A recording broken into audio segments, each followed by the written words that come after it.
बहू की आमदनी चाहिए तो सहयोग भी करो। अरुण, एक बार मम्मी जी से बात कर लो। मैं बार बार ऑफिस से छुट्टी नहीं ले सकती। निशा तो घर पर ही है, वह सब संभाल सकती है, शिवानी ने अपने पति से कहा। शिवानी, तुमको कितनी बार कहा है कि सास बहू के बीच में मुझे मत घसीटा करो। पिछली बार तुम्हारी तरफदारी करने का परिणाम भूल गई हो क्या तुम? मुझे जोरू का गुलाम नहीं कहलवाना है। अरुण ने अपना लैपटॉप एक तरफ रखते हुए कहा। शिवानी और अरुण की शादी को लगभग 4 वर्ष हो गए थे। शिवानी विवाह से पूर्व ही नौकरी कर रही थी और अरुण द्वारा शिवानी से विवाह की एक महत्वपूर्ण वजह यह भी थी, अरुण हमेशा से ही अपने लिए एक कामकाजी पत्नी चाहता था।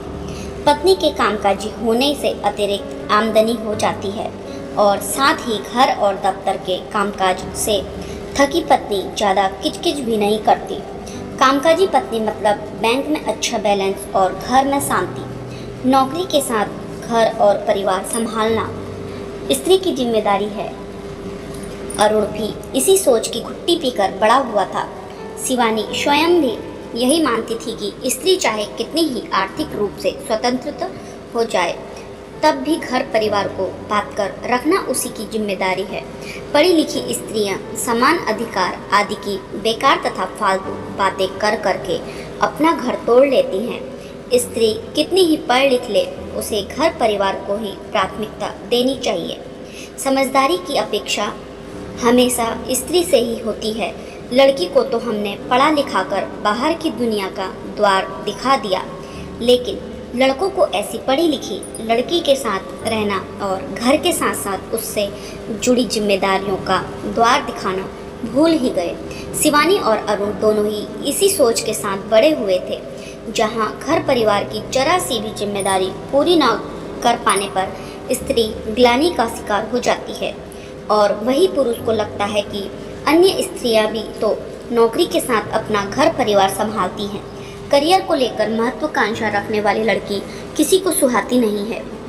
ज़्यादातर लोग यही कहते सुनते मिल जाएंगे कि लड़कियों के लिए तो शिक्षिका, नर्स आदि की नौकरी ही सर्वश्रेष्ठ नौकरी की और परिवार को संभालने का भी पूरा वक्त मिल जाता है। शिवानी स्वयं भी एक महत्वाकांक्षी लड़की नहीं थी। 4 साल की शादी में वह जब 40 बार अरुण से नौकरी छोड़ने की बात कह चुकी थी। शिवानी शादी के 1 वर्ष के भीतर ही एक बेटे पल्लव की मां बन चुकी थी। उसे केवल 3 माह का मातृत्व अवकाश मिला था। वह 3 माह का और अवकाश लेना चाहती थी, लेकिन अवैतनिक अवकाश लेने के लिए अरुण ने यह कहते हुए मना कर दिया था कि इतना लंबा ब्रेक लोगी तो पुरानी पोजीशन नहीं मिल पाएगी और साथ ही काम करने की आदत भी छूट जाएगी। खर्चे तो बढ़ेंगे ही, आजकल महंगाई के ज़माने में एक की कमाई से पार नहीं पड़ती। अरुण के विवाह के 2 वर्ष के बाद अरुण के छोटे भाई वरुण का विवाह निशा के साथ हुआ। शिवानी की तरह निशा कामकाजी नहीं थी।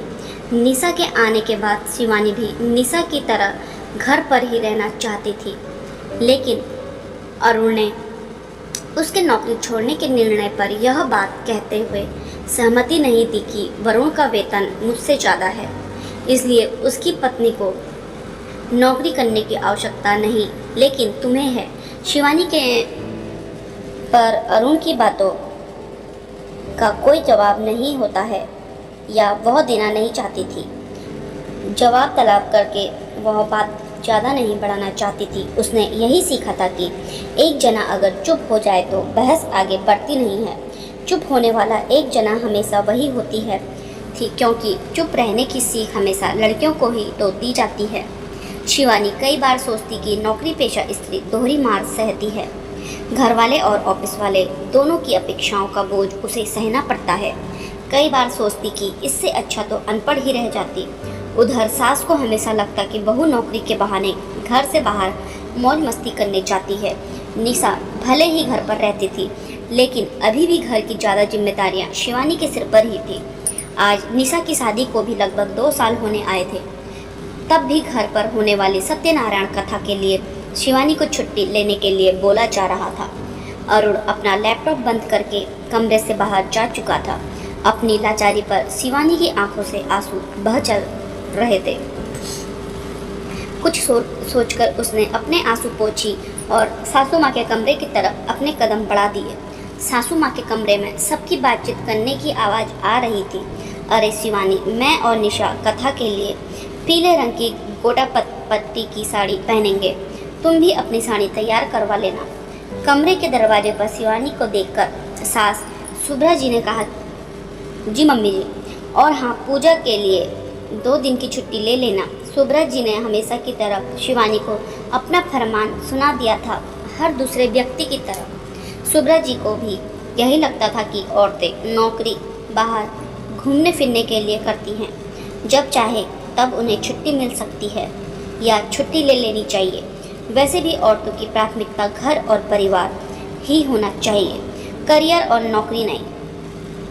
करियर और नौकरी जैसे शब्द औरतों के शब्दकोश के लिए बने ही नहीं हैं। यह तो जबरदस्ती शब्दकोश में ठूस दिए गए हैं। मम्मी जी, आपको वही बताने के लिए आई थी। मैं केवल 1 दिन की छुट्टी ही ले सकती हूँ। कथा की पूरी तैयारी मैंने पूरी कर दी है। तैयारी के लिए कथा से 1 दिन पहले छुट्टी नहीं ले सकती। कुछ रह जाएगा तो निशा देख लेगी। तुमने शिवानी को बताया नहीं? सुभ्रा जी ने अरुण की तरफ चुपती नज़रों से देखा। शिवानी, अभी तो हमारी बात हुई थी। मम्मी जी, इन्होंने मुझे बताया था मुझे ऑफिस से इतनी छुट्टियां नहीं मिल सकती है।